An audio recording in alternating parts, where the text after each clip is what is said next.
What's up? I'm enjoying the music. You know what? I am so happy.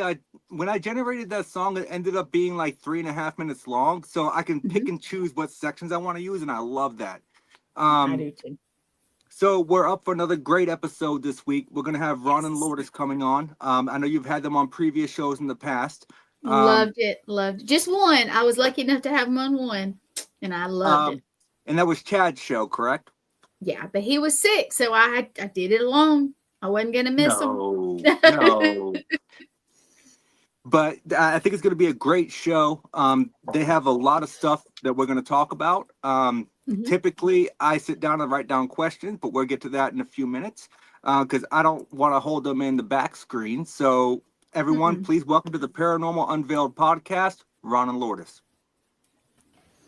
Hello. Hey guys. Hi. How are you? You know, I'm doing as well as I could, and if I had any complaints, who's going to listen? Probably us. We have time on our hands right now. Okay, fair enough. So, yeah. Hi, everyone. So, typically, I sit down throughout my week, and I write down questions, but due to a logistical standpoint on my behalf, because I forgot to change out my calendar, we had a little bit of a discrepancy in scheduling, and that was 100% on me. So I have a total of 2 questions written down for you guys. I typically have like at least 15. We never get to them all. But I thank you guys so much for coming on the show, taking this hour, maybe, a little bit over, to come on and talk about who you are, what you do, and everything that you guys are doing as far as this digital seance experience. No, very cool. Well, first of all, I'm going to say that you gave us, for us, which is a first experience, this is, I think, the first time in any kind of a podcasting history situation when we have been the replacement guests for ourselves. You know what? And we're happy to got you. Yeah. I don't know if I can follow that other act that was supposed to be here, but I'm going to try. How could you? I didn't look at it that way. So can I tell the story real quick? Sure.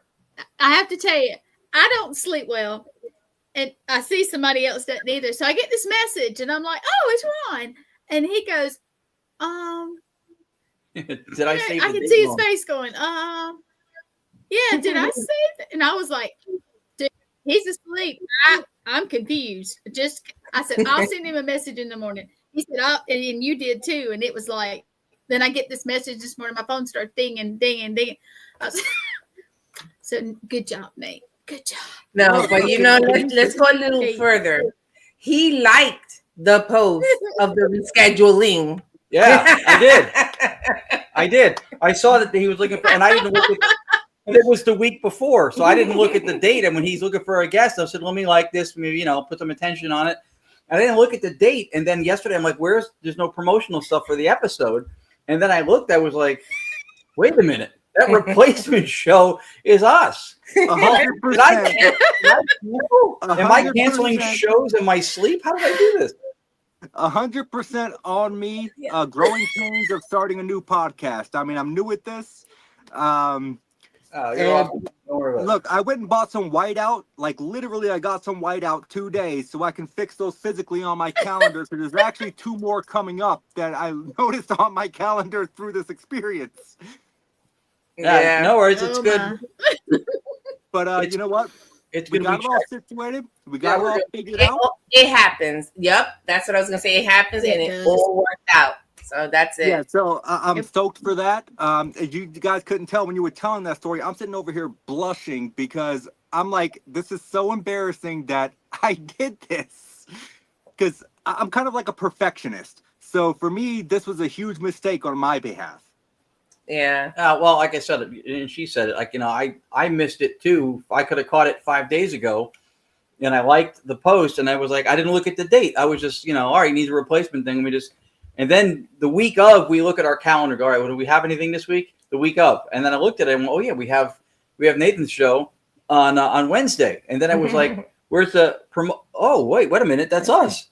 I love the fact that I missed it and you liked it, and we both kind of missed it. Yeah, this cracks me up. I was just oblivious. You're not the only idiot in the village. There's 2 of us. You know what? There's never too small of a space for more than one. That's right. Right. Let's go ahead and jump into the podcast here, because I know we have a little bit of things planned as far as doing some screen sharing later. But let me ask you guys, for those people out there watching my show that do not know who you are, who are Ron and Lourdes when it comes to the paranormal? Like, what do you guys do? And how do you describe yourselves as paranormal investigators? Well, you answer. What was that? Well, I was going to say, if you ask people who are Ron and Lourdes and what we do, that would be 2 different questions, because I think there's a distinction well, there. No, I wanted you both to give me your answers. You can ask Gwen, and you might want to get used to this. I ask multi-part questions. Oh yes. Oh yes. Well, the first one, I want your answer to that. I don't want to answer that one. Well, who we are? Yeah, as Ron and Lourdes. So we're a couple of chuckleheads from New Jersey who started listening to white noise static until it started talking back, and then it became a thing for us. That's kind of how it started. We're both, we started to choose your moniker, ghost hunter, paranormal investigator. We both started doing that. I started when I lived on the West Coast, which was from 2000 to 2014. Then I moved back to New Jersey, where I'm originally from. We met in 2016, and I got her involved shortly after that. So we came from different places. I came from just an interest and a curiosity in it. If I had experiences when I was younger, it was nothing that or at least at the time I was aware of. I would have dismissed it as just hearing things or the usual stuff that somebody else would dismiss it with, or you do to yourself. Right. So at the time, there were a couple of things I'd written about in 1 or 2 of my books that I referenced, but no inciting incident that was like, whoa, I saw, Captain Ahab eating a chicken wing, and I'm like, holy cow, he's not even here. That didn't happen. It's a great story. You see that, but yeah. Yes.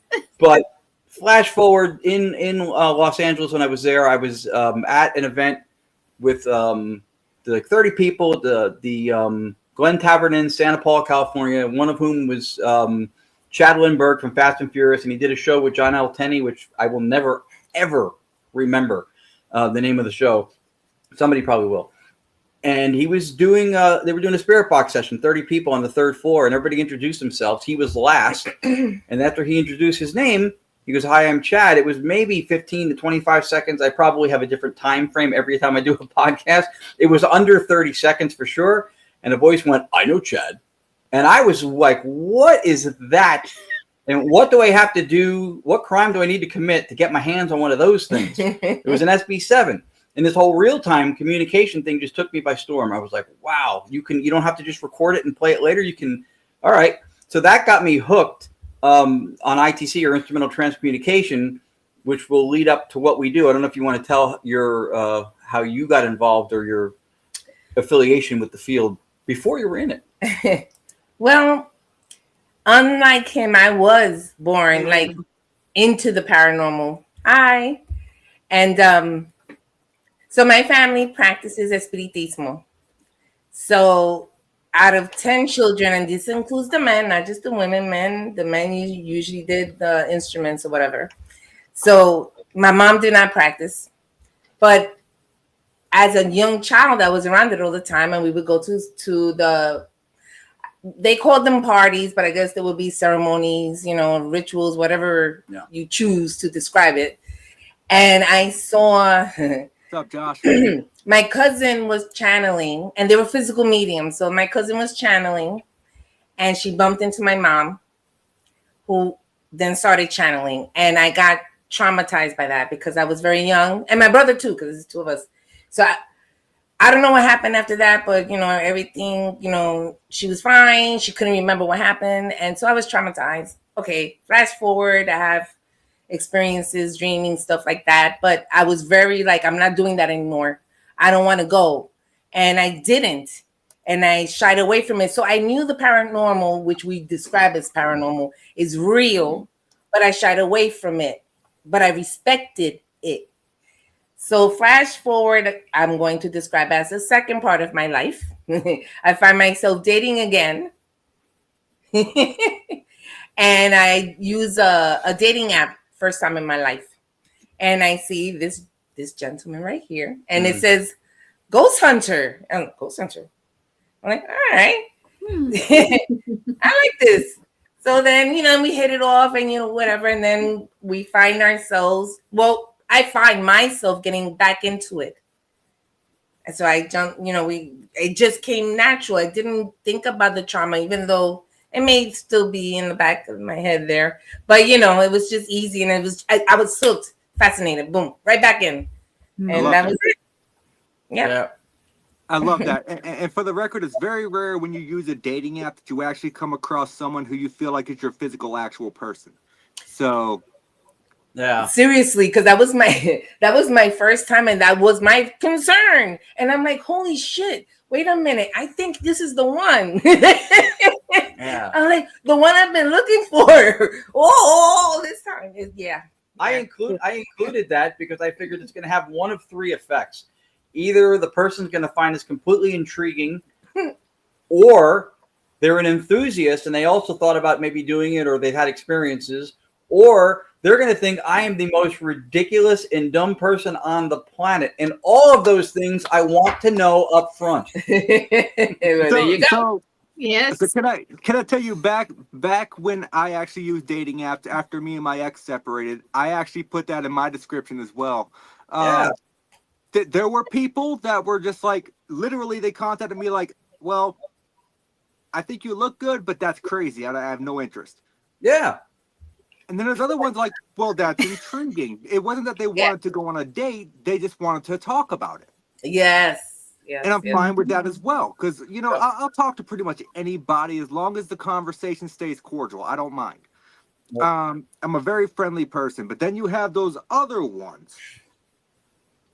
And the other ones, as in after one sentence, they want to know your address and where you live. And I'm like, yeah, no. That was another concern. Yeah. So it's a great conversation starter. Like if you meet someone in public. And this is off the deep end, but just quickly on that note, on our first date, he asked me to go to his apartment, and because of what you just said, I was like, no, I would like to go home now. Yeah. And he doesn't look, but I don't know. I just had to move. I had to move a couch and he needed help. I probably should have specified that I couldn't move. Yes. Specifics. That would have been good to know. Specifics. Yeah.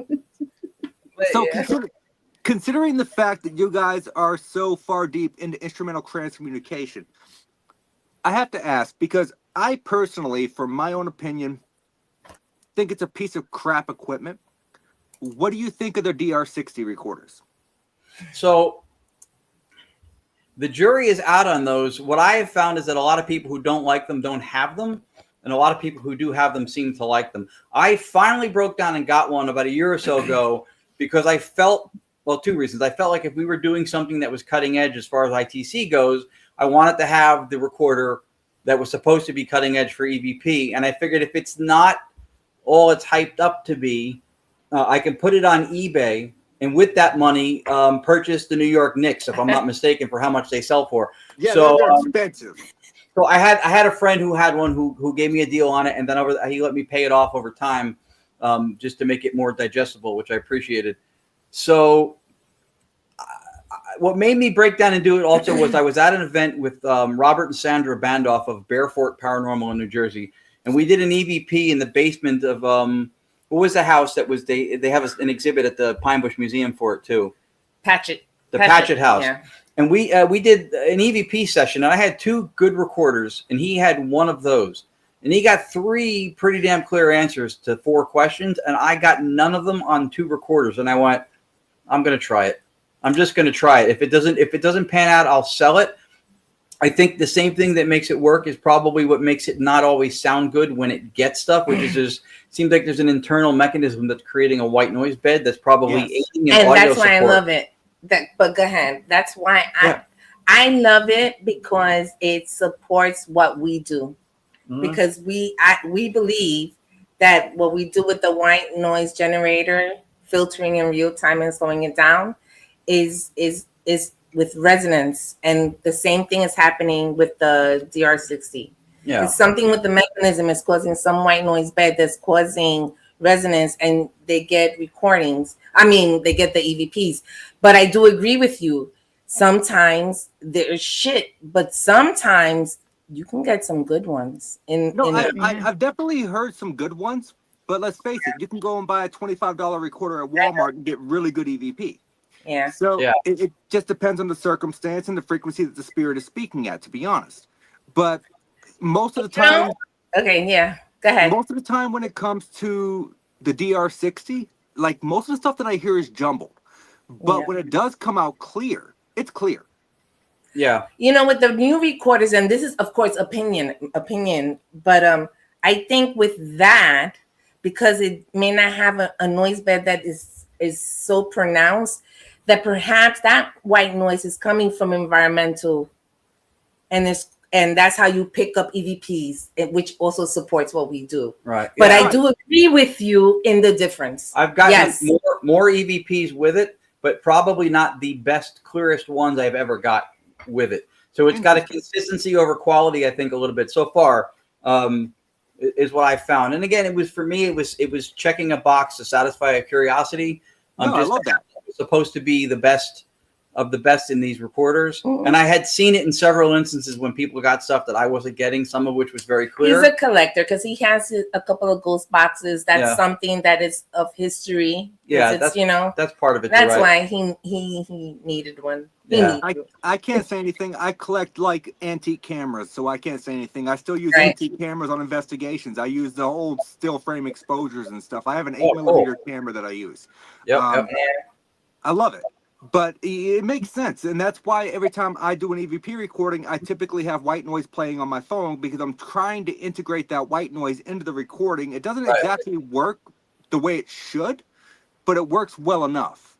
That was the early stages of ITC did that. Before direct radio voice, which was before the Frank's box or any sweeping box, was just using a vacant, no radio emissions, long, short, medium wave channel in Europe. Right. That was born out of using white noise on a radio just for the audio support in the same sense that you're talking about that application of it. There was something and then it went to where they were told that the voices would start coming out of the radios, and sure enough, they did.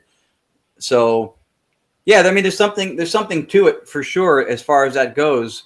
And I play with the thing all the time when we go somewhere. I'll at least use it a little bit just to see, some of the stuff is really clear. Some of the stuff, as like you said, is jumbled. Even the jumbly stuff too. I mean, some of it's.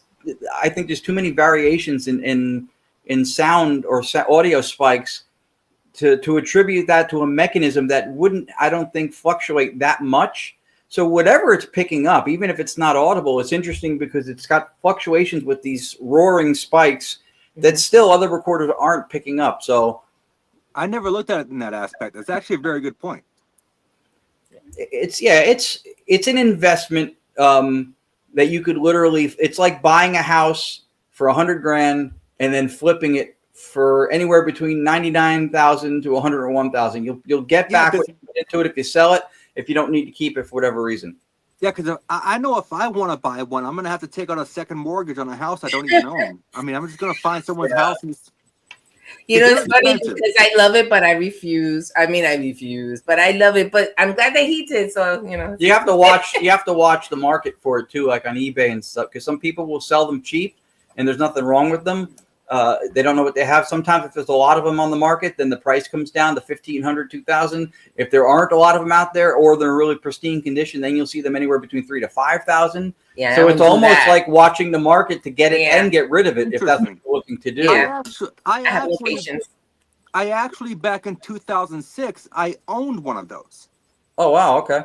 And I gave it to someone because at that point in time, I never caught anything with it. I didn't think it was any kind of device. So I was like, you know what? He was in college. He needed a recorder to record the sessions throughout college. I was like, dude, just take this. You can have it.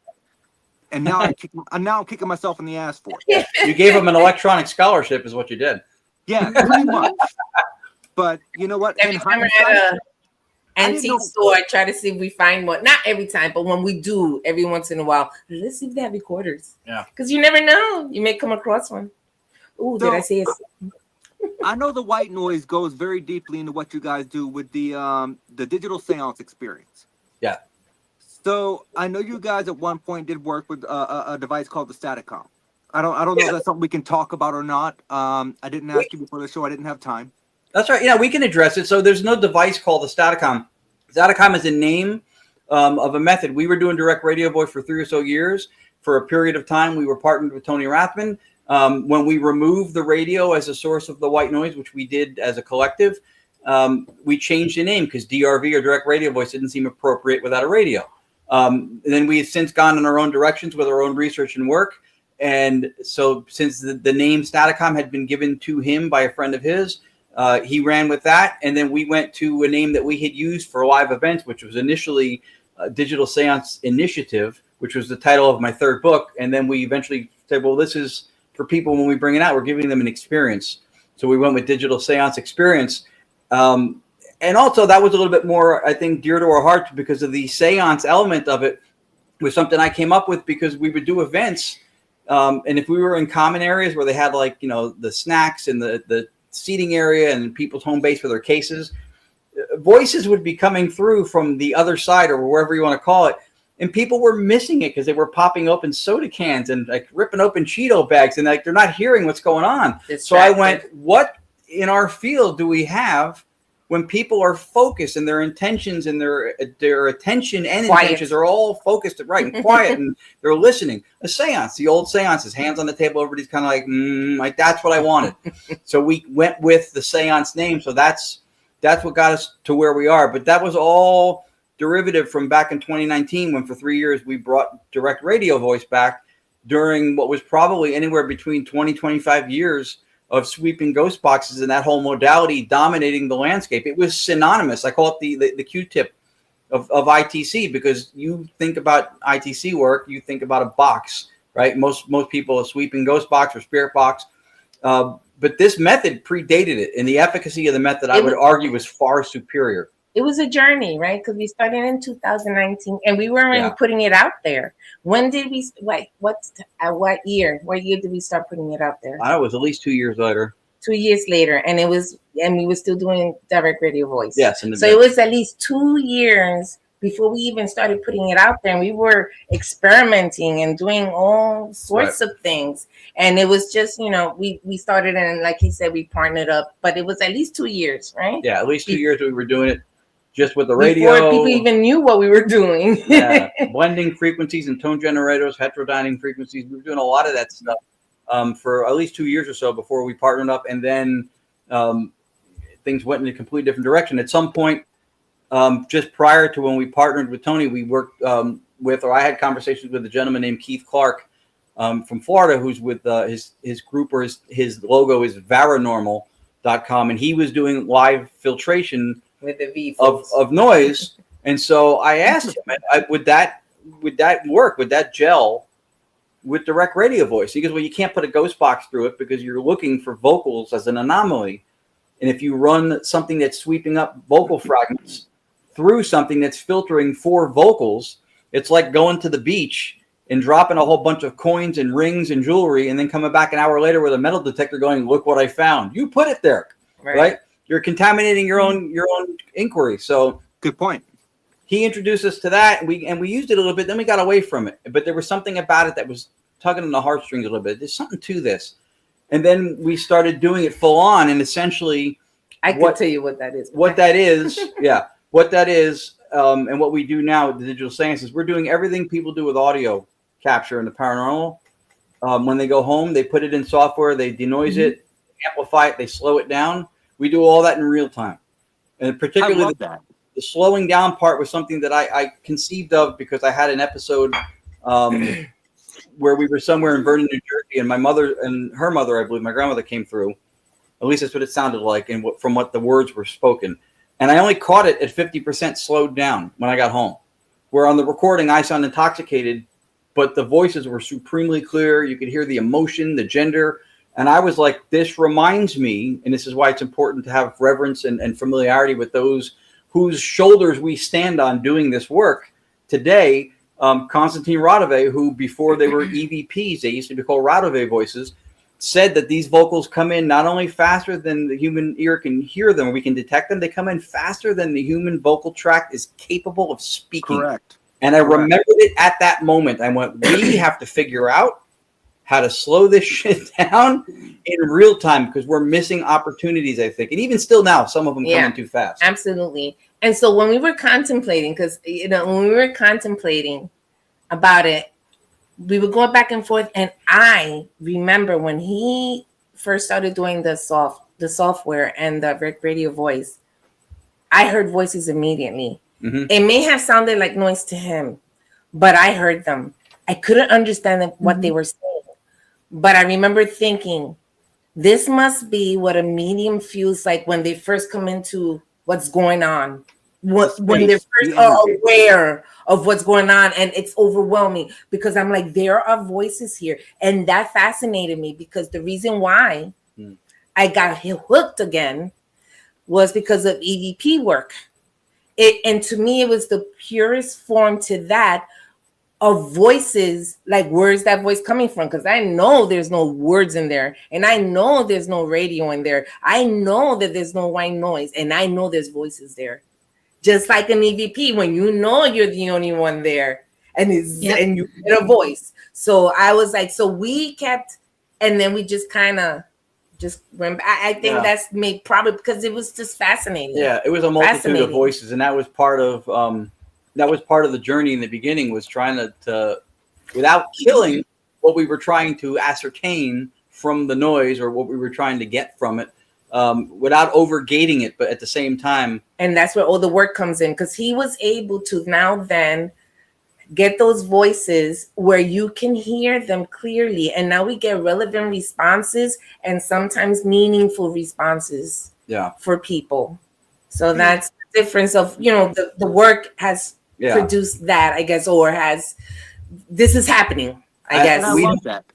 We don't think that we don't think that a sweeping ghost box modality can ever replicate the length and clarity of what this does. Sometimes the clarity, but there's a brevity or shortness to the messages. And I think because if the voices are coming through from that same principle that you were using white noise for, and that this uses white noise for, which is stochastic or inverse stochastic resonance, where something matches one frequency in the white noise, which is every frequency a human hears, right? 20 hertz to 20,000. Those two resonate. You get amplitude. And from that, now what was not detectable becomes detectable. We filter out the noise floor. So at the end, the emergent voice is all that's left, if there is any. So I think that was part of what I think we were driving towards, but without killing it too much. Because if you gate the noise down too much, you can get to a point when you don't hear anything. Everyone's very silent now between vocals. But at times I would have to look at it and go, it's kind of flat. all right, so then I need to be a little bit more libertarian with the dials and kind of like change some stuff. But And the slowing down is very important because even like he said before, slowing it down, right? yeah, It's just you still get. Do you have a clip that you want to play for us? I could, for example. I could play the first one that was the impetus for my slowing it down. I have a second screen here. Hang on one second. Yeah, And you will hear, it's funny. much to my embarrassment / amusement, that I sound a little bit intoxicated on here. I assure you, I was not. I always sound intoxicated. I have a lisp, so. Yeah, no, this was the sobering realization. And if you want to, you can leave this in, like after the clip, you can put this backstage again. And then when we show a clip, you can bring it forward and share the sound. Okay. So here's this one. This is the one that made me realize that slowing it down needed to happen. And to my knowledge, before I had that idea, no one in ITC had done that or conceived of it before that I'm aware of. But it's certainly, I think, for us, made a difference. So let me. Okay, good. It's there. All right. So here goes that one. You know who I am.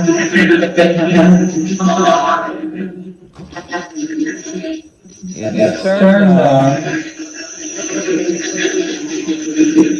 My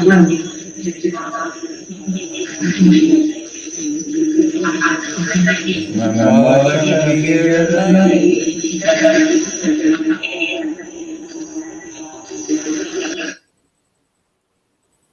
So therein is the reason why I decided we needed to figure out how to slow this down, because it was completely past my head. I didn't hear anything except "on," which was my name. But at the moment, I didn't even glean that my name had come out. I wasn't able to tell any of that. Yeah, I didn't hear Ron either. So I mean, I'm kind of with you on that. I did. On here, I can hear it, but in the moment, Ron. I couldn't because it came through full speed. Yeah. Tried 3 TDSE systems. So we have one TDSE system. We did use it for an Estes application at the Hinsdale house previously instead of using a ghost box. It's interesting to do it that way. I'm not as big a fan as Estes, I think, because we had learned it from somebody 2017, and then now it's like a thing, like everybody's doing it everywhere. And one of the things that this does, I think, is Estes, you don't have you're not privy to the question. So when something comes out, you're not hearing what you want to hear. With this, because you don't hear almost anything unless something vocally comes out. So we did a version of it. Yeah, we did a version of it because I was the one under, but they can hear it in the other room, but I couldn't hear what they were saying or I couldn't hear what was coming through what they were hearing, but through the headphones, and they were asking the questions. So they can, if I said something, they could hear if what I said is also what they heard coming through. But to set that up was, it's a lot of work. Yeah, it's a lot of work. Yeah. Because it's technical and the system. Yeah, I mean to do it, like Trina was saying, we could split one signal off into three different, 3 different headphones. Nick Carboni. Awesome guy. Hey, Nick, say hello to Bree for us. Nick is amazing. Yeah, they're good people. We want to get out to see them at some point too, to try to do the State House and then work with them also. So yeah, Nick and Maria, they're amazing. They were on my podcast. About 2 weeks ago, roughly. Okay. But, I think it was people. about 2 weeks ago. But yeah, sorry, you guys. My kitty wants to hear too, and she's just okay. No, not a problem. Beautiful. Yeah, I know. I get exactly what Lourdes was saying about doing the Estes method, because when I went on the USS Salem battleship, they volunteered me to go into the brig, and they locked me in the brig with a pair of headphones, and they had an application they were running, and they were asking all kinds of questions, and every answer I yelled out, it had nothing to do with the questions they were asking. But did that have anything to do with the ship, or did it have anything to do with just what I was hearing through the headphones? The steel on those ships is quite thick. Yeah. So what's the questions that they were asking not resonating through that material per se, which in theory wouldn't make sense, because if it's a spirit, it should be able to pass through anything. But no. I don't know. Yeah. Just it's weird. Like that's the first time I'd ever done the Estes method, and I honestly wasn't a fan. Yeah, I'm not either. The other thing I love it is that when we do what we do, everybody in the room hears or doesn't hear what comes through. When someone's doing Estes, you have to take them as having integrity and doing things, right, and how well they're hearing may or may not play out in it. I guess that's what it is. I love it for different reasons, not for the reasons that everyone else may love it. I love it for those reasons. If you're trusting, okay, I'm going to use myself for an example. I trust myself. So that's why I love doing it. And if something's coming through and if it freaking, right. I'm like, holy crap. But I guess the only one that knows that is me. But you know what? That's good enough for me. So I love it. Yeah, I trust her doing it. She's a licensed court reporter, so her hearing is an ability to hear people speaking at different cadence and speeds over each other, dialects and stuff. But I understand your guys' point. So I do. I trust that also. But one of the things I found was I feel like if you did a spirit box session and then you did an Estes session with the same spirit box, I feel like people remarkably hear so much more when they're the only one hearing it. And that bothers me a little bit because I feel like there's a libertarian element to being able to say stuff that nobody else can vet or contest. So it but it makes me a little uneasy with it. But in all fairness, and listen, I hear that, but there may be something to having headphones and having that that you can just hear a little better. But I do agree. You can make that argument too. It's an argument. You can make that argument too. Yeah, I see that. I wouldn't call it an argument as much as an alternative discussion. There you go. Yeah. We speak in philosophical terms sometimes, so everything's an argument. That way we can say we argue all the time and it's not hostile. I could see the other side of the coin. I'm sorry. Go ahead, honey. I've had some good results with it, the Estes method, but because I have a hearing of my own that I can hear stuff, sometimes it's double and it just gives me a headache. So I can't do it for long. But sometimes I get good, sometimes I don't. I think it's personal. Sometimes it's what the person can handle, what they like. That's just my opinion. You know what's interesting? Go ahead. No, you go ahead. My hearing isn't always the greatest because I work in a shop for a company that manufactures bridges. So you got constant pounding on pins. You got freaking torque guns going off. It's loud. Yeah, they require earplugs, but it doesn't help. I promise. I think there's something to white noise that's always resonated with me. So and I love to meditate. So and the reason why I say that is because I meditate as well. So I love that white noise. It's just calming. And as a court reporter and just putting the connections later on, when I write, because that's what it's called, I'm on my machine and I'm in a zone. In a zone meaning that I'm thinking about my daughter's appointment and whatever. And all these people, when I say this, like 4 or 5 people, all talking. And somehow I'm thinking about that. And I get out of that courtroom and someone asks me, what was the trial about? I don't know.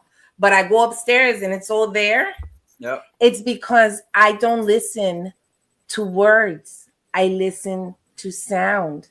I'm listening phonetically. So if I'm thinking about something and it's like a car when you drive. So now I'm listening. I'm thinking about something else. Right. And it's there. So there's something for me personally. It's a personal thing about white noise that I think I've always had. The process becomes semi-autonomous. Like driving is a perfect example. When you start driving, you're paying attention to everything.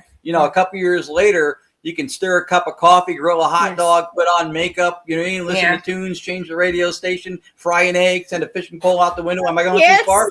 You can do all this stuff and still drive the car because some of the process has become autonomous, right? She's gotten that good. She's gotten that good. So just so I understand correctly, Lourdes, you're a court stenographer, correct? Yeah. Okay. I just wanted to make sure I was understanding that correctly. But you're 100% right. Certain things become autonomous. Like you once you get used to doing it, it just becomes second nature, and you don't pay attention to the outside variables. You're just doing what you do. Yeah.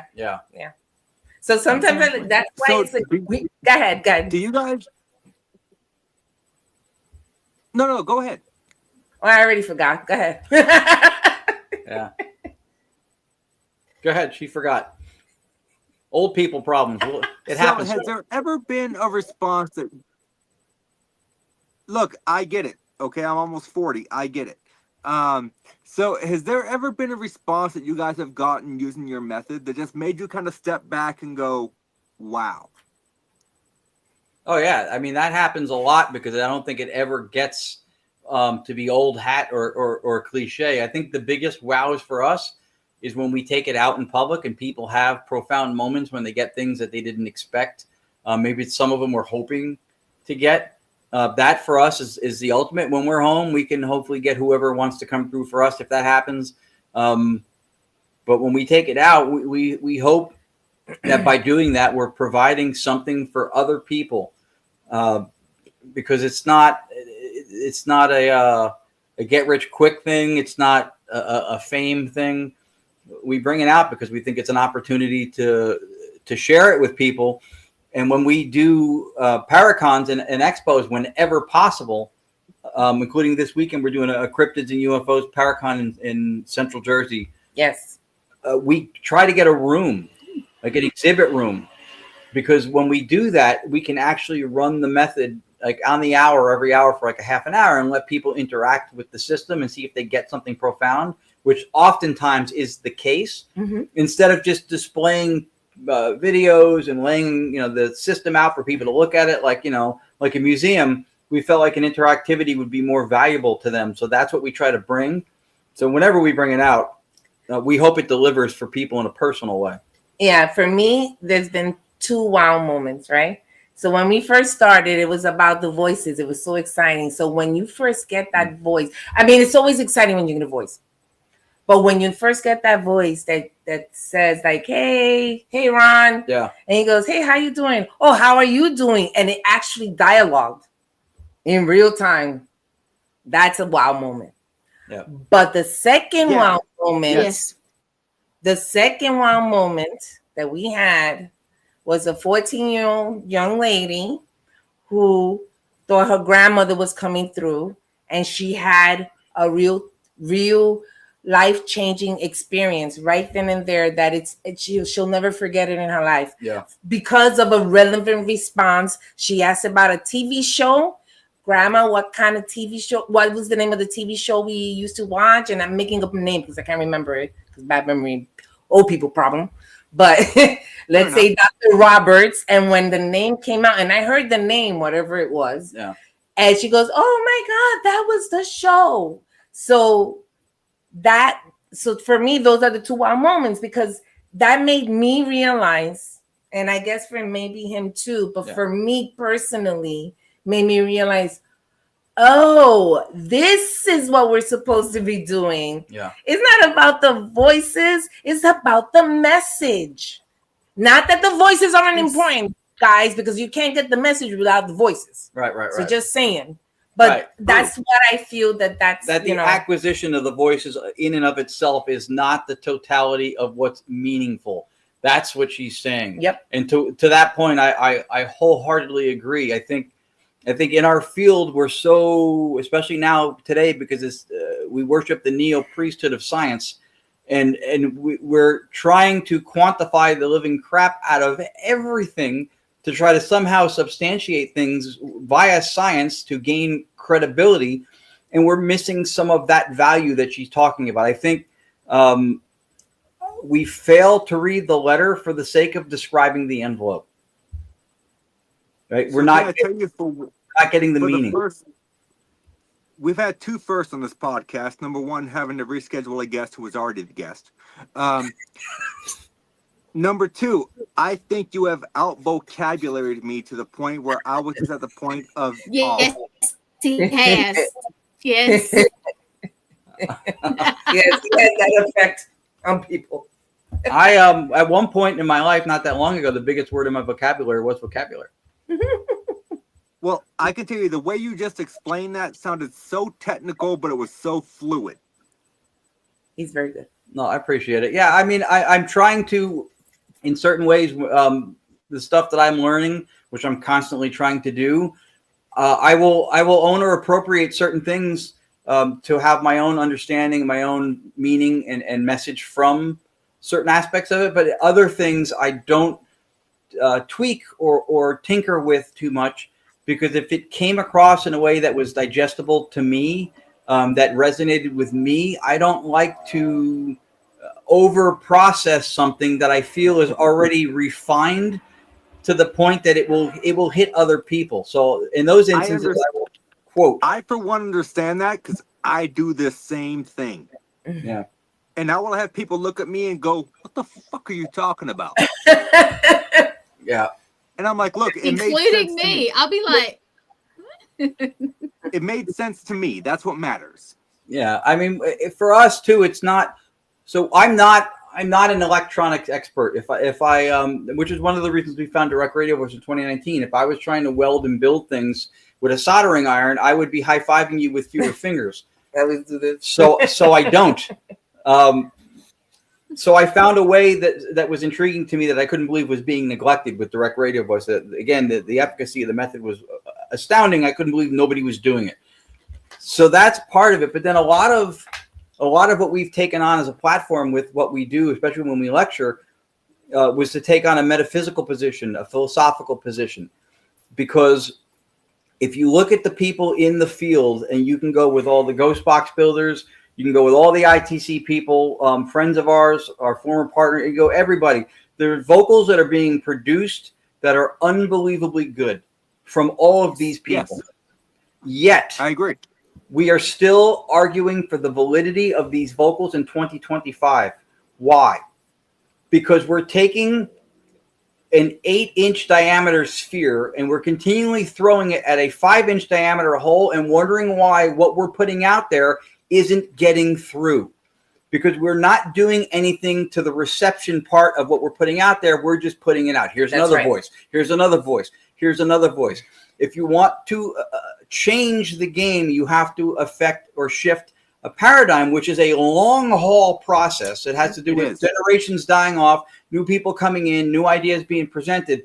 So we don't, in what we do, claim to have figured anything out, but we found through philosophy a metaphysical position that seems to not only support the acquisition of voices that we do, but it seems to support all paranormality in a way that does not clash with theology, with science, or any of those things. If you have hypotheses and theory that clash with known laws or ratified regularities of science, you have bad hypotheses and theories, because these are regularities. And we have a handful of axiomatic beliefs. Right. Morgan Feza, love her. Don't get her upset at a ghost. She will tell off any ghost that gets a little bit brass or a little bit pushy with you. She will put them in their place. And go buy her those kind of people. So I'm good with that. She has a book that just came out. Her poetry book just came out. Please go to Amazon and look up Morgan Feza. She's an awesome human being, and we love her. What we're trying to do is we're contributing to change. Right. We're trying to make a change. It's not most likely not changing before we die, but maybe. But as long as we make that contribution, then that's what we're supposed to do. That's how I feel about it. Right. So it's, you know what I mean? That. Yeah. I love that outlook. We're in it. I see we got about 10 minutes left. So, Ron, is there any other clips you wanted to share with us as far as your experiences with the Digital Séance Experience? Yeah. Let's show the My Haunted Manor.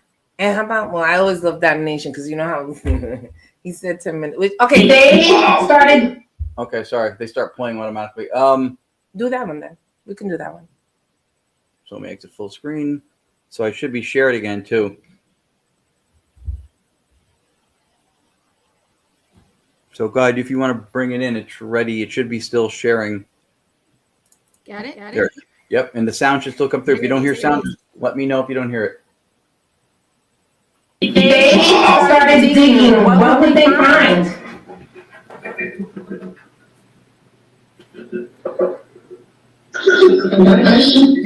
Person. Yeah. Is it a male or a female person? Male or female? Woman.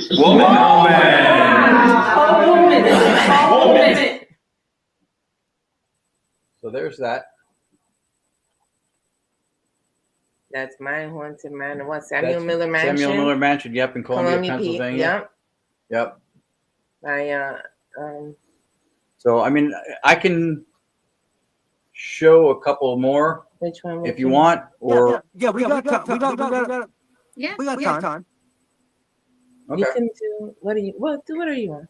So this is interesting. So one of the things that we speak to when we talk about philosophical stuff or metaphysics is that we believe that we're communicating with consciousness.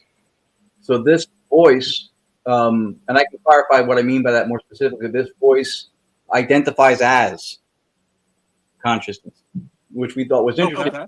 This was prior to, well, not prior to studying it, but earlier on, I would say. So,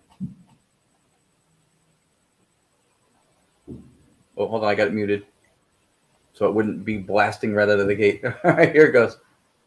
Boom, boom.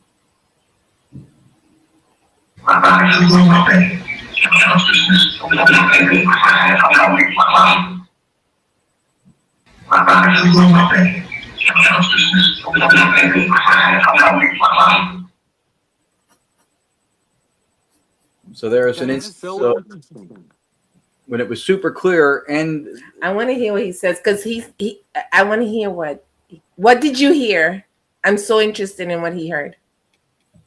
Here's the thing is I can't tell what I'm hearing because I don't have headphones. Okay. Can you play it one more time? For me, I can hear it, but I hear like almost like an echo, and I think it's because of the screen share. That may be true. That might be true. Yeah. Because it seemed to me, it still seems blasted and maybe a little. It sounds clear to us. It's loud on our end too. Yeah, the speakers right here. I can drop it down a little bit. Okay, do that. Actually, I'm pretty sure it's an echo because I can hear my own voice echoing about 2 seconds after I talk. Yeah, that'll make it. So that'll mess it. Yeah, see, that'll mess with the clarity of it. That's too bad. That's right. These are all available on our YouTube. Yeah, you can do that. Yep, they're all there. Gonyak. No, I was look online because what I thought I heard. God, that echo was killing me. But what I thought I heard was very clear. It's just I need to be able to hear it without the echo because it was kind of overlapping. Do you remember what you thought you heard? Yeah, see, Morgan said there was an echo going on too, even with the talking, I think. I don't hear it. I'm curious too, because if it's anything clear, do you remember anything of it? No, I could tell it sounded like 4 words roughly. Okay. I'm just curious. How about you, Gwen? I have to go back and listen to it without that because right now I'm just so distracted by the echo. I would like to listen to it again. Right. Okay. Just. Yep. Here you go.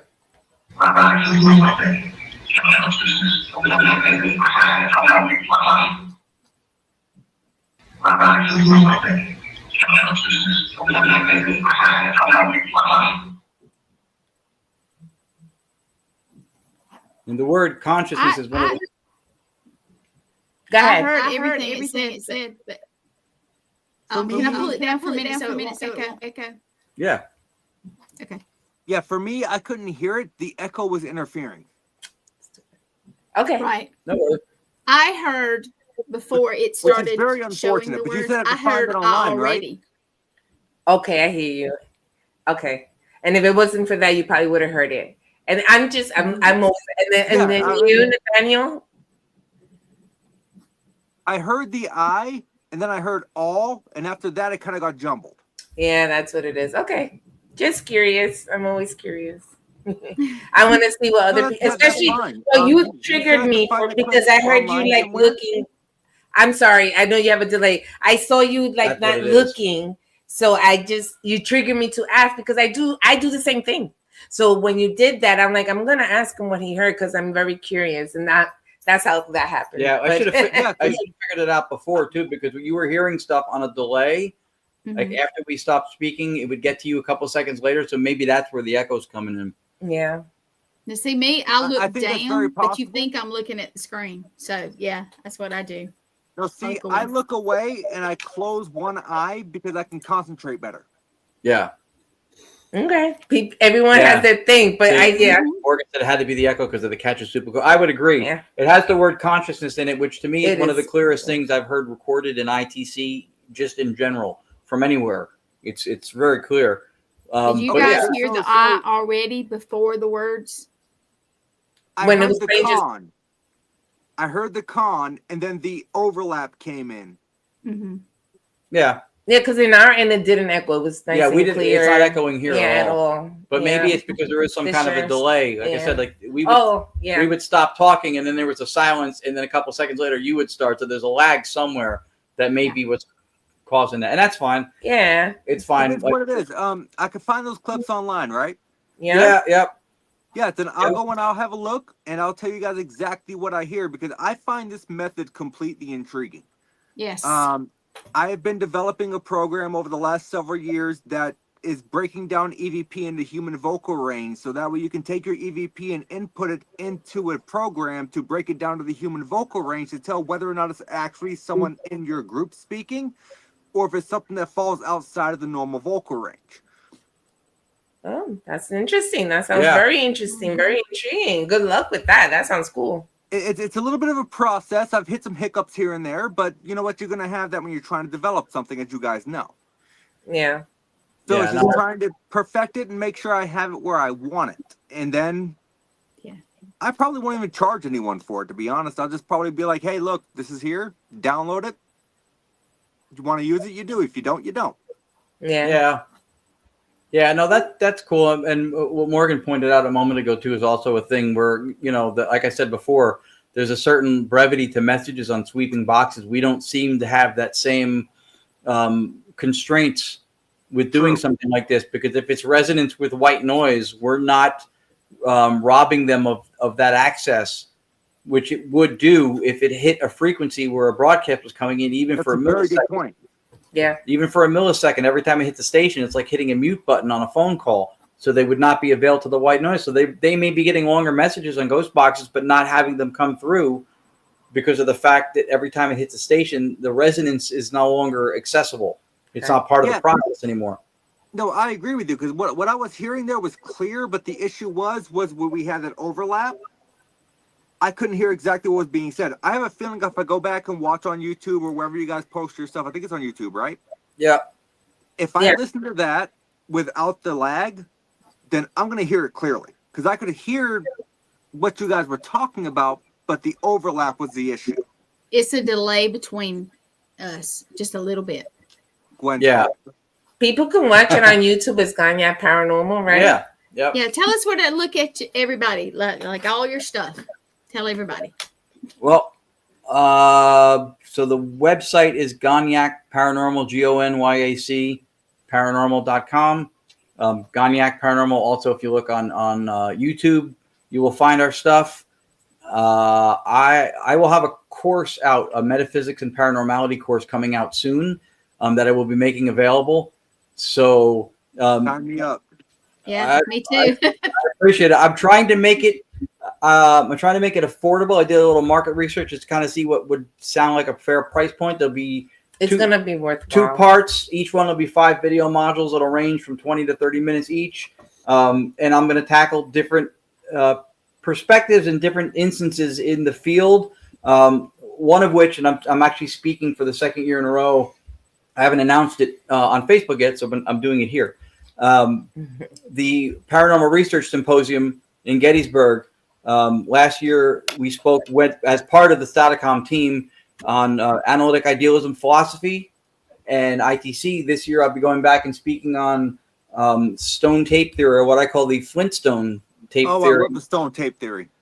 So I'm turning it on its head, and I'll tell you why. And there will be modules in the course that will speak to this. There's a commonality, a basis by which stone tape psychometry and residual hauntings all rely upon to be in any way valid. And they all empirically fall apart on that specific point. But we don't deny the experience. And that's important. to point out. We're not discrediting or debunking. To say that one misconstrues an experience is not to say that one doesn't have one. But what we are saying is that the explanations that support a lot of these paranormal phenomena are empirically inadequate. They're internally contradictory, and they lack heavily in explanatory power. These are important if we're going to try to, again, make a dent, try to move things forward, open some eyes, maybe perhaps contribute to the change. Right? We need to start changing the thinking by at least making a compelling argument. I'm not in any way speaking on behalf of any kind of activism. In fact, the philosophy that we preach, the metaphysics, is called analytic idealism. Idealism goes back centuries, but the more contemporary version of analytic idealism is a brand or a version of it that was put forth now for at least 10 or so years by Dr. Bernardo Castro, who holds 2 PhDs. I'm in an ambassadorship directly under him, so I have meetings with him weekly. And that's so impressive. What we're trying to do, he changed our lives with the metaphysical position. And even that, in the paranormal field, it seems often that the metaphysics or the word metaphysical gets used as referring to spiritual or mystical stuff, like magical woo stuff. That's not what it is. It literally means that which stands behind the physics. Science will tell us what nature and reality does. It will model and predict behaviors. It doesn't tell us what nature and reality is. That's a metaphysical position. That's where philosophy comes in. They govern each other. They work in tandem with each other, but scientists shouldn't be doing bad philosophy, and philosophers shouldn't be doing bad science. And so a lot of the theory in the paranormal, especially now because we have this neo-priesthood of science and everybody's trying to invoke science, a lot of the theories are pulling science in, and then halfway through the explanation falls apart, and then the explanation veers off into mystical, ghosts just know how to do it, spiritual bypassing stuff, and it's not cohesive. And then we wonder why the people who are genuinely involved in the science or academia areas look at us and go, pseudo-science. I knew I liked you for a specific reason. So not because I'm tall, but his courses, Ron Yacovetti, you should look it up, because we're not saying that these experiences doesn't happen. It does happen. So if you're really looking to have something to say when you can't explain to someone who's scientific and you're giving them something that doesn't make sense, this will make sense. Mm-hmm. This will give you the explanation of how this happens, and it'll make sense in the fact that the paranormal for us is really normal experiences. Mm-hmm. It's something that happens in nature. So if you want to learn about it, you should really look up his courses, because you have 2 students now, Nate and I. Right, because it's going to help you. Even if you don't agree with everything, it's going to make you think further, and you may even come with your own conclusions, and you may even teach us something. That's a sneak peek. So you really should just check them out. That's a sneak peek at it now. So it's going to be available soon. It's almost fully put together. And it's not, I'm no expert. I'm no guru. I don't claim to have figured it out, but I do claim to, I think, to have the ability to make people think. And like she said it perfectly. If you agree with 50%, 100%, or 0% of what I'm putting out there with this, it still made you think about what your position was, because in order to agree or disagree in any percentage by comparison or through contrast, you have to at least thought about where you are. Metaphysics is an ontological position. It's a study of beingness. It's what reality or nature is. That's, to me, is step one. When we argue for this stuff and people go, oh, that stuff isn't real. Real or not real is completely predicated on how you define what reality is. And I don't think a lot of us take the extra step to go back and say, what do I think reality consists of? The reigning prevalent paradigm today, physicalism, or used to be called materialism, does not allow for this stuff, does not allow for the experiences that we have. So they say it's not rational. And then they try to either psychologically dismiss it or some other way. But rational, it isn't rational if, according to the belief system, it doesn't fit. but the belief system, right? Paradigms and people's axioms, the things that they take to be self-evident, true, without question. Those axioms are built on what their biases are. So you're filtering out things that don't fit into what your belief system is out of the gate, instead of having your belief system be built out of what experience you have, and then maybe learning and being open to other positions. I think that's a little bit backwards. There's two things culturally I think we need to do to try to move anything forward. We need to first stop thinking that science and physicalism, which are not the same thing, by the way. Science should be metaphysically different. Right. Science should be metaphysically agnostic or neutral. Right. Physicalism or materialism often gets attributed to science because people do science, and people have biases or positions, and a lot of them have a materialist or physicalist position.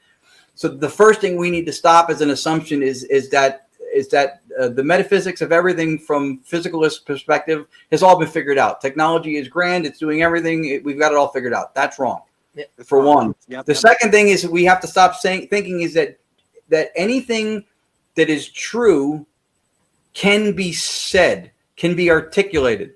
Some experiences are people say it, they're at a loss for words. I don't know how to explain what I saw, what I experienced, right? If you think it's true, it has to be able to be said. Then there's no room for value or for myth, which is where a lot of the truth lies in this stuff. Yeah. So that's important. And I think we need to stop trying to cram everything in under the umbrella of science, because it's not the only pathway to knowledge. It's not the only pathway to wisdom. I would argue perhaps that it's not even the best one. It is certainly a good one, but it is not the only one. That's right. But people are invoking science and trying to explain everything under the umbrella of a science. And what they don't realize what they're doing is they're diluting their own foundation. What constraints come with science, what limitations, what it can't speak to, are where its strengths come from, right? Because if you're not operating within those boundaries, within those constraints of science, then you're not doing science. So from having limitations comes its strengths, comes its values. So we have to stop trying to put everything under the umbrella of science and let other things be other things, so that we can have a more robust experience with acquisition of knowledge, right? It's not the only way for our generation of electronics and toys. Yeah, maybe it's the most productive path, but for an enlightened life, an inner phenomenal enlightened experience, an insightful life, it is not a meaningful life. Yes, it is not the best pathway towards that. So we need to start incorporating other stuff, looking at metaphysical positions. We need to know what they are. I think we need to know what our metaphysical positions are in the field. I think if you polled a lot of people who do paranormal investigating and said, what metaphysics do you subscribe to? A lot of people wouldn't be able to answer the question. Present company included for a long time. So this is not a knock or a criticism. It's something that I've learned. I think that we need to know what our foundation is. And then from there, we can start explaining stuff. So the stone tape theory, what I call the Flintstone tape theory, and then the argument I make for that, psychometry and residual hauntings all being logical fallacies, is rooted in the same foundation. And so it's a different way to explain it, but it allows for the experience to happen. The current explanations completely conflict with science. It's an internal contradiction, and it empirically falls apart. But this, the way that I will posit an explanation for those phenomena, allows them to be true. They are things that people experience. I've seen mediums with psychometry nail stuff like crazy, but they're not picking up experiential states being stored in a piece of wood. That we have to. It doesn't conflict with science. Right. It doesn't conflict with science. Right. So that's the important part. It allows for it, but it doesn't conflict with science. It doesn't conflict with anything that's going on that we already know. Right. So why is there extra there? There's no extra. So that's why, I mean, the course is, I know it sounds biased because he's right, but I'm telling you folks that analytic idealism, if you have an open mind and you're willing to accept change and you want to learn and you're seeking for answers or you should consider taking the courses. There you go. That's from the course material. This is all just kind of like the landing page where things will be directed. I got endorsements from both Lauren Hellickson and John Zappis, two people I highly respect, Yes. who gave me some testimonials on it. So this is what's coming. Again, I think it's going to be. I'll announce it soon. I think it's going to be at a fair price point. To make it digestible, there's going to be two. There'll be a third and fourth part probably, but initially there'll be part 1 and 2, and there'll be a discount if both parts get purchased together, which you can see it says right there. But yeah, I think it'll inspire thought. It'll have people looking at this stuff a little bit differently. Since I've been involved for the last few years of studying analytic idealism, and now especially it's been accelerated. Now that I get to interact with Bernardo Kastrup and with a group of people who are part of an ambassadorship, which I share with her, it's just a different perspective. And it's awesome to be able to at least put forth an explanation and then not have to worry about where someone's going to come wielding physics and science and go, not possible, because it at least holds up. It's coherent.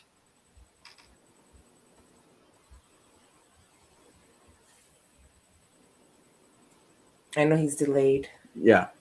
No, I'm backstage. Oh, you're backstage? Well, what the screen says. Oh, there you are. Oh, we apologize. That's No, weird. he's not. We were on the side. We were on Yeah. the side. Oh, well, the screen says I'm backstage. Only the host can see me.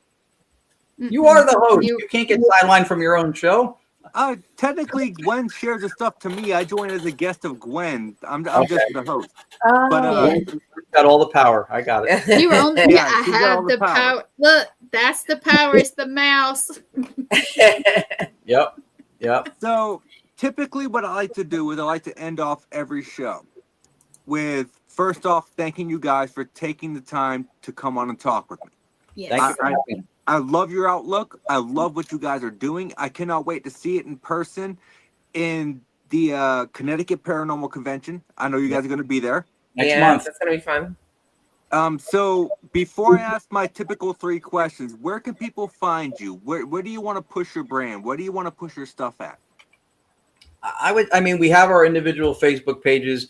I will start sharing this out soon when the course is ready.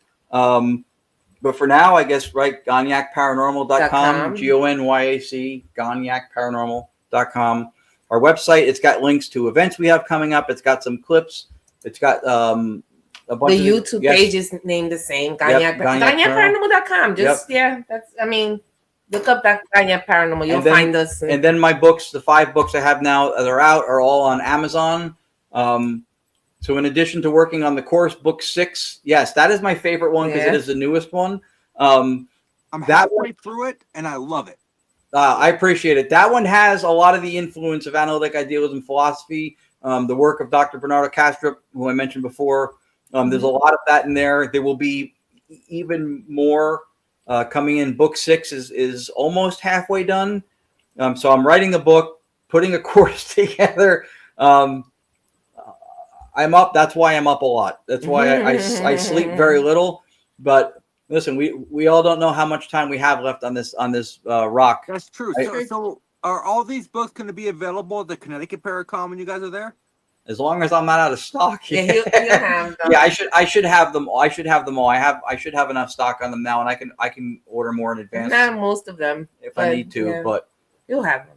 Because I definitely want to get a few of them at least. So yeah.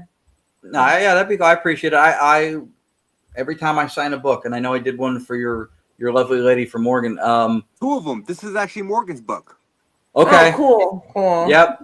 I will write something different in every book. He will. And people go, well, what if you have 10 books out, and then it's like, oh, what if you have a line of people waiting for you to sign books? You're not going to just put your name on. I can't do that. I never expected to be doing what I'm doing now. I got into this whole field because I was curious, because it was fascinating to me. And then when I could record something and play it back and a voice answer me and all that crazy stuff, that was enough for me. Yeah. I didn't expect to be an ambassador for idealism. I didn't expect to have books and all this other stuff that we're doing. So I have an abundance of gratitude, including for being here tonight. That's right. Every opportunity we get to appear, to speak, to share, to me is a moment to reflect and to be grateful, because I think that the toxin that is in any field, not just ours. It's very, very, very, very big in our field. Yes, is entitlement. Don't you know who I am? Haven't you seen what I've done? Don't you know this? That's the worst thing. None of that should matter. No, because there's always going to be something you don't have that somebody else has. Do what you do for the right reasons. Let the work speak for itself. And every opportunity that somebody gives you, they go, I have a small audience or I have a huge audience. It's all the same to me. I'm happy to be there. It's like my mom, right? It's like my mom used to say. She used to say, you work hard and you work hard to be the best. That doesn't mean you're going to be the best, but you will be your best. Yeah. Right?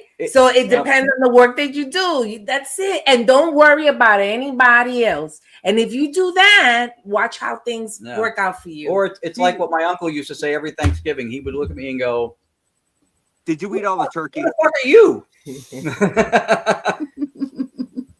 That's all. But whatever. You know, it is what it is.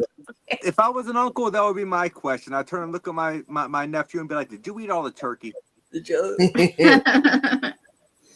For the record, I hate turkey. I'm a ham person, but still. But no, guys. So you've plugged your stuff. I know you guys are going to be at the Connecticut Paranormal Convention and True Crime Conference. Yes. I am looking so forward to meeting you guys in person. We are also too. Yeah, we are supremely grateful. Like I said, I'll share one more thing just to announce things. Yeah, whatever you like. I'm announcing everything on your show. What? I don't mean to be rude, but I need to use the bathroom. I'll be right back. What you gotta do, honey. But no, share whatever you'd like, Ron. You don't have to announce everything on the show, but share whatever you'd like. Well, I'm announcing this because I feel like this is a good place to do it. So there is the Paranormal Research Symposium. There's Stone Tape Theory, which I'll be speaking on. Or I've written 4 academic white papers or essays. This one was top 5% on Academia EDU for a few weeks in 2024. Take an idealist approach to this. The paper was called The Flintstone Tape Theory, an axiomatic belief almost cartoonish in nature. So hence the name or play on words. But this is what I'll be speaking on in Gettysburg at the symposium this year. I'm super excited and honored that they asked me to come back to speak on this. I'm super jealous that I've not gotten to Gettysburg yet. Oh, Gettysburg is fantastic. Me too. Gettysburg is fantastic. It is one of those places that if you're in the field, you have to at least see, because a lot of the people in the field are history enthusiasts or hobbyists or really have a passion for the history. And that place is just. And that for me, that's why I want to go, because I want to experience the history. I love the history. Yeah, it's a fantastic place. So there you go. So there's that. And I appreciate it. I figured since I haven't posted this yet, and the course on my end, because I can't see it. It's a little bit. You have a lag. Yeah. I figured if Lourdes went to the bathroom fast enough, she could probably come back before you even noticed she was gone, just with the lag. There it is. Look up. Look up. Can you see it now? You can't see it? No, I see the same page I saw before, the Welcome to the Metaphysics and Paranormality. Really? Oh, really? That's not even up on our screen. Yeah. On our screen. Ron, will you put it back up for him? Because I don't know what's going on. Can you see Morgan's smiley face? Yeah, because I'm not even sharing the screen anymore. No. Okay, I will tell you this. I'm watching YouTube on my big screen, and it is very much delayed. A lot delayed. Okay, well, fair enough. Well, I'll tell you what, since we have this delay, and I've already kept you guys 21 minutes over how long I told you I was going to keep you, and I'm very freaking strict on my time. I'm sorry about that. So I typically end off my podcast, and it's going to be a 2-part question. It's a 1 part for each of you. Yeah. You have to choose. Every paranormal investigator out there has a bucket list location that they have never been able to visit. For each of you, what is your bucket list location? That we've never been to before? Never been to. Because I have some bucket list places I want to go back to. I'm going to say, but this is like like Lake Titicaca, places like that have a lot of that type of energy, something like that. I would love to do. That's fair enough. The closest that we ever done was a mine here in New Jersey, which, listen, I'm grateful, but I would love to do something like that. That's fair enough. Yeah. Okay. I don't know. For me, maybe. And bring what we do. Yeah. So that was why I was asking about that question. So maybe somewhere I haven't been, like one of the big asylums, like Rolling Hills or Trans-Allegheny. To return somewhere, I would love to go back to the Queen Mary and to David Oman's house in Beverly Hills, where the Manson Tate murders happened. Because the last time I was at both of those places, I didn't have this, and I want to do this there at those places. So that's why I asked my. So I hate to be a stickler, but we have Lake Titicaca for Lourdes. You can't choose multiple. I need one place you've never been. Never been. As I was going to say, you didn't answer the question. The kitchen. The kitchen. I've never been to the kitchen. I know food comes out of there, and I can swim it. I love that answer. And it's good. Best answer I've ever gotten. I would say, you know what? I would say Pendle Hill. Oh, and I'm trying. UK. I'm working on it. Yeah, because we're going in the UK. We're going to the UK again in September for the second that time. Would be close. That would be close to something that I would. Yeah. I'm not quite, because I don't know how the energy is there, right? But it could be similar. We're speaking and presenting at Festival of the Unexplained for the second year in a row. Yeah. So we may have the opportunity to do that. So that's kind of. Wishes. So second part of that question. If you could choose one person to bring with you, dead or alive, they do not have to be involved in the paranormal community, but they are not your spouse or significant other, who are you bringing with you? You're not coming anymore. He said other than. I know. That's what I mean. So We're not mature all the time. I probably should have clarified that at the beginning of the show. She can attend as a secondary, but there you go. I would. So I have two different names for that one, and I'm probably going to pull from the second one. I may cheat a little bit too, because I know you may want one answer, but I'm going to give you. I'm going to give you. I'll give you one answer, and then I'll give you my backup list just in fair case. Enough. Honorary mention. Fair enough. All right. So my first answer would be Dr. Bernardo Castro, and my backup answer would be Dr. Annabella Cardoso. Why? Because those are the two people who have probably shaped my life and my journey the most in what we're doing right now. Dr. Annabelle Cardoso is who mentored me into direct radio voice, which led to all this digital seance stuff. And Dr. Castro was the one who, through he has 11 books. I've read all of them. Some of his papers. Again, like I said, I'm part of the ambassadorship now. He's changed our whole perspective on all this paranormal stuff and how we look at it. And I would love for him to be with us somewhere to see what it is we do, because it's helped us tremendously with framing it and explaining it. Amazing answer. So I am blessed to have met the two people and talked to the two people who have had that profound an influence on my journey in this field, those two people. So I am extremely grateful for both of those instances. I love that answer. I think for me, since we're dealing with connections, and I'm very big on friendship and trust and things like that. So if it's not him, I would have to say our friend, Anthony Simonelli. Oh, because from all the and not to say that I trust a lot of people in the paranormal field. Listen, I am grateful. I have a lot of good friends. Yep. But he is the one who has been with us the longest, who I consider them all family, but he's been there. He's been there before we even started doing this. Let's put it this way. He's just been there. So I think I will always take Anthony with me wherever I go. you know. So I think, I would do that. Yeah, we have taken Anthony on. Yeah, we do. We do. He's that close to qualifying to go on our taxes. You have to understand.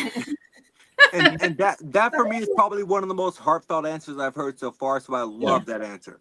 Here's the thing. I agree. The last part of this question should be a no-brainer because I already feel like I know what you guys are going to choose. Okay. You have one piece of tech or equipment that you're bringing with you. I feel like we all already know what you're going to choose. Yeah. You should probably just like alter it for us and say other than your own. Okay, you know what? Thank you, Lourdes. I love that. Other than the TDSE, you had one piece of equipment you're bringing with you. What are you bringing? To this location? Any location, any location. No, to the location you specifically chose. See, I know how to follow instructions. Okay, let's see. Not me. I'm just kidding. What do you think? You already have an answer? I mean, I'm an ITC person from the jump, so I mean, I could go to like a recorder, or something, but I would probably bring one of the ghost boxes that I enjoy the most because I would still want to try to do something in real time. See, I'm willing to name one. Okay. Well, no. Can I name two? I'll give you the correct. Yes, you can name two. Well, because I love EVPs, right, and digital recorders, and because I love what we do in the purity of it. Before this came along, CDT Paranormal, their boxes, I'm telling you guys, look, check them out. And Austin Maynard's box. Yeah. And honestly, I'm gonna cheat. And Jay Prather. I'm gonna cheat. And listen, those are not the only ones, but I'm gonna name three. And I'm sorry that I cheated. But and we have those. So if we couldn't bring those, I'm bringing those. So I can kind of look at them. Say that again. I'm sorry. I'm gonna need you to send me those three in a message so I can look at them further because I'm always looking for new tech. So. Okay. Yeah, those are good. Those are all good builders. I would bring those because I trust them. Honestly, I trust them, and the clarity is very good, and I know that they work. Listen, you can only take my word for it, but they work. They work. We believe that it has to do with how we do our thing. But if you're gonna compare many of them, those are what I would. Well, I can tell you that there's not many people in the paranormal that I feel like I can trust as far as their word. But when you have people sitting in front of you that pretty much innovated their own device, and they're recommending someone else's device instead of their own, which I know I kind of put you on the spot and you couldn't recommend your own, but that was the point. That was my idea. Remember that? Yeah. Yeah, but that was the point. Was if you're going to recommend someone else's device, when you innovated your own, why would I not trust your work? I mean, we appreciate it. Look, we're where we are because of people who pioneered voice phenomena, not TV people, the actual pioneers, brought forth direct radio voice. And then we brought it back in 2019 because it was fascinating to me and I couldn't believe nobody was doing it. I'll be honest with you. I had never heard of direct radio voice until I read your bio. And to be honest, that to me was a shame because it hit me the same way when I first learned about it. Ghost boxes became synonymous with the popularity or mainstreaming of paranormal stuff through TV, and that was the modality in play, and that's what everybody knew. When I found it, I couldn't believe it was neglected. Yeah, that part is true. But to just go back to the Lake Titicaca and this and that and the method, I have to say, if we are allowed to bring our method, I'm sorry? I don't like the name of that lake. It just sounds dirty. I know, but that's what I love to say. we are in New Jersey. Remember, like you said, we're not mature at all. Yeah. But anyways, continue. I'm sorry, I couldn't help myself. I would, of course, obviously love to bring our method, right? But I would still bring those boxes because I want to hear what they produce because that's how much I trust these ghost box builders. And honestly, the what they've produced have been amazing. We've gotten some amazing stuff with it. Let's put it this way. So just saying. So can I ask you, have you guys ever met Lauren Hellikinson? Yeah, she's awesome. She was on the she would have on been the on course there too. She wrote the forward for that book. Yes. Yes. And you know, I love you, Lauren. So I'm sorry I didn't name you. But he's one of them. It's right on the cover. Yep. She is an incredibly fun person. She's a beautiful soul. I love Lauren. She's incredibly smart. And I love when we talk because I think we've influenced and informed each other on different things. She is definitely coming from a little bit more of a science-minded perspective. I'm coming from a little bit more of a philosophical, metaphysical mindset. There is a lot of common ground upon which we agree. And I think that we've had some really, really cool discussions, and she's great. I think her pro-education perspective on the field, understanding things, the way she puts that out, is one of the influences that we're hoping to see happen to change the game. And she's genuine. Yeah. I can tell you, I love Lauren.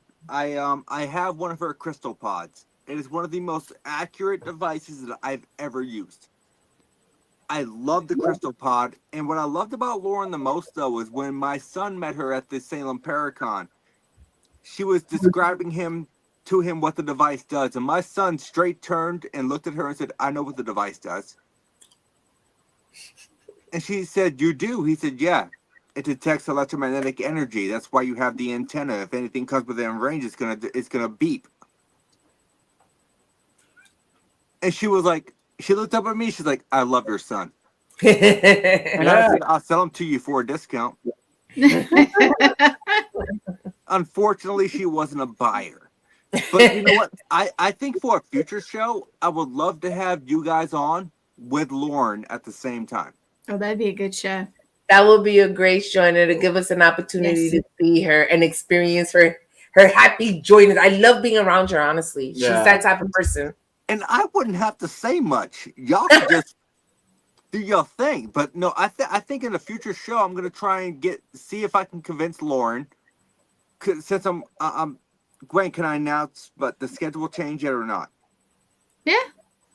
So, Nope, I will not. Not till after my show tomorrow. Okay, after her show tomorrow, there's gonna be some things shifting. Yeah. I think we can work it out to where I could have you guys on the show and Lauren at the same time. Mm-hmm. And I think that would be an amazing conversation for you guys, me, Lauren, to sit there and just banter back and forth. I think it would be amazing. I think we'll work a special out if we need to, just for that. That's fine. The only thing that could be better than that would be if us two and Lauren could get booked on the show by you guys, and then 48 hours before we can cancel and then rebook ourselves on the same show. It would be remarkable. Honey, we're trying to make friends. We're trying to make friends. It was also my fault. I share some blame in that song. I absolutely fucking love that response because I am that smartass that would have said the same thing. Yes, he would have. I liked the post that said it was a reschedule thing, so I am just as culpable here. I think. I don't think it's all you, Ron. I love you guys. I love your method. I thank you guys so much for coming on the podcast, spending an hour. If you wouldn't mind hanging out backstage for like 5 minutes or so, Gwen's going to do the exit stuff, and I will talk to you guys in a few minutes. But once again, thank you guys so much. This is the Paranormal Unveiled with Ron Yacovetti and Lourdes Gonzalez. Thank you for having us. Thank your audience for showing up. Anybody who watches it on repeat, continue to support the show and the people on the All Access Network. It's a great group of people doing really, really good stuff. So we appreciate being included amongst the people who are doing this and participating on the show. Good night. All right, I'm going to put you down. We'll talk to you in a second. You see why I love them so much? Yeah, but I'm still kind of confused as to why it says I'm backstage. You're not. I promise you're not backstage. That's what it says here. It says I'm watching you on TV. And I'm watching on my phone. I promise you're not backstage. Like, I'm not even seeing the closing ads. Well, I haven't ran them yet. So tell everybody good night. Oh, well, good night, guys. Thank you for watching. I love y'all. Thank you so much for joining in. Tonight was a little funky. I apologize. All right. Thank you, guys.